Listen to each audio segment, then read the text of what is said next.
128তম বর্ষে পদার্পণ করল মায়ের আশীর্বাদ ধন্য এবং স্বামীজির স্বপ্নলালিত উদ্বোধন পত্রিকা।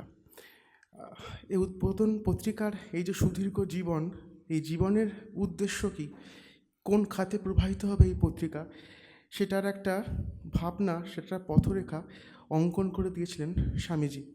তা তিনি কি বলেছিলেন তা একটু আজ পড়ে শোনাই। স্বামীজি বলছেন, চাই সেই উদ্যম, সেই স্বাধীনতা প্রিয়তা, সেই আত্মনির্ভর, সেই অটল ধৈর্য, সেই কার্যকারিতা, সেই একতা বন্ধন, সেই উন্নতি তৃষ্ণা। চাই সর্বদা পশ্চাৎদৃষ্টি কিঞ্চিৎ স্থগিত করিয়া অনন্ত সম্মুখ সম্প্রসারিত দৃষ্টি। আর চাই আপাতমস্তক শিরায় শিরায় সঞ্চারকারী রজগুণ।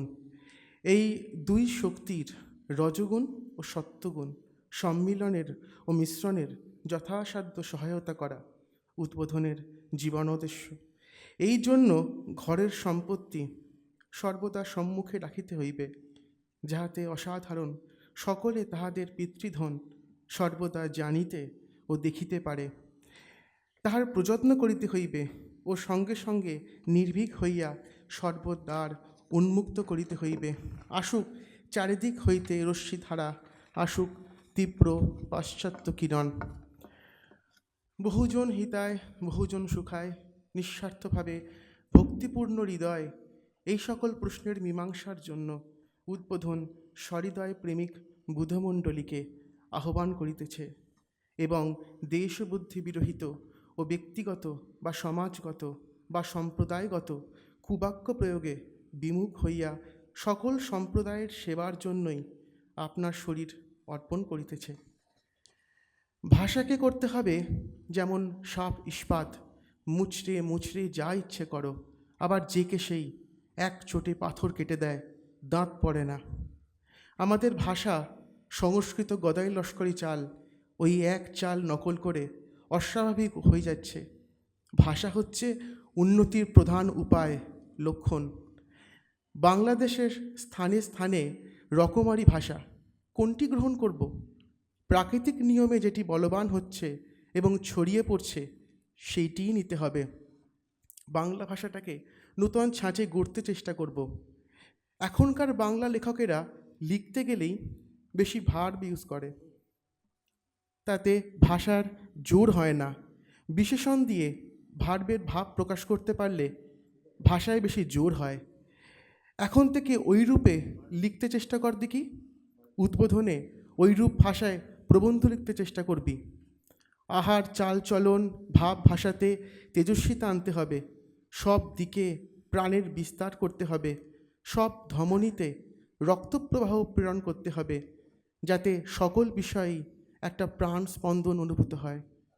তবেই এই ঘোর জীবন সংগ্রামে দেশের লোক সারভাইভ করতে পারবে। নতুবা অদূরে মৃত্যুর ছায়াতে অচিরেই দেশ ও জাতিটা মিশে যাবে। ঠাকুরের ভাব তো সব্বাইকে দিতে হবেই, অধিকন্তু বাংলা ভাষায় নূতন ওজস্বিতা আনতে হবে। এই যেমন কেবল ঘন ঘন ভার্ব ইউজ করলে ভাষার দম কমে যায়। বিশেষণ দিয়ে ক্রিয়াপদের ব্যবহারগুলি কমিয়ে দিতে হবে। পত্রের প্রচার তো গৃহীদেরই কল্যাণের জন্য। দেশে নবভাব প্রচারের দ্বারা জনসাধারণের কল্যাণ সাধিত হবে। আমাদের উদ্দেশ্য জীবের হিত সাধন। শুধু পরহিতেই আমাদের সকল মুভমেন্ট, এটা জেনে রাখবি। এই পত্রের ভাব ভাষা সব নূতন ছাঁচে গড়তে হবে। উদ্বোধনে সাধারণকে কেবল পজিটিভ আইডিয়াস দিতে হবে। নেগেটিভ থট মানুষকে দুর্বল করে দেয়। পজিটিভ আইডিয়াস দিতে পারলে সাধারণে মানুষ হয়ে উঠবে ও নিজের পায়ে দাঁড়াতে শিখবে। ভাষা, সাহিত্য, দর্শন, কবিতা, শিল্প, সকল বিষয়ে যা চিন্তা ও চেষ্টা মানুষ করছে, তাতে ভুল না দেখিয়ে ওই সব বিষয় কেমন করে ক্রমে ক্রমে আরও ভালো রকমে করতে পারবে তাই বলে দিতে হবে। ভ্রম প্রমাদ দেখালে মানুষের মনে আঘাত দেওয়া হয়। ফিজিক্যাল, মেন্টাল, স্পিরিচুয়াল সকল ব্যাপারেই মানুষকে পজিটিভ আইডিয়াস দিতে হবে। বেদ বেদান্তের উচ্চ উচ্চ ভাবগুলি সাদা কথায় মানুষকে বুঝিয়ে দিতে হবে। সদাচার, সদ্ব্যবহার ও বিদ্যাশিক্ষা দিয়ে ব্রাহ্মণ ও চণ্ডালকে এক ভূমিতে দাঁড় করাতে হবে। উদ্বোধন কাগজে এইসব লিখে আবার বৃদ্ধ বনিতাকে তোল দেখি, তবে জানবো তোর বেদ বেদান্ত পড়া সার্থক হয়েছে। দেখ, আমরা ভাবরাজ্যের ঐরাবত, ভাবের সমুদ্র তোলপাড় করে দিয়ে চলে যাব। ভাষা বেটারা গড়ে নিক, আমরা ভাষা দিতে আসিনি। বাংলা ভাষার এখনও গঠনের যুগ। ওই রকম গল্প, ত্যাগ, বৈরাগ্য, আত্মোৎসর্গের আদর্শ যে কোনো ভাষায় পাবি, তর্জমা করে দিবি। নমস্কার।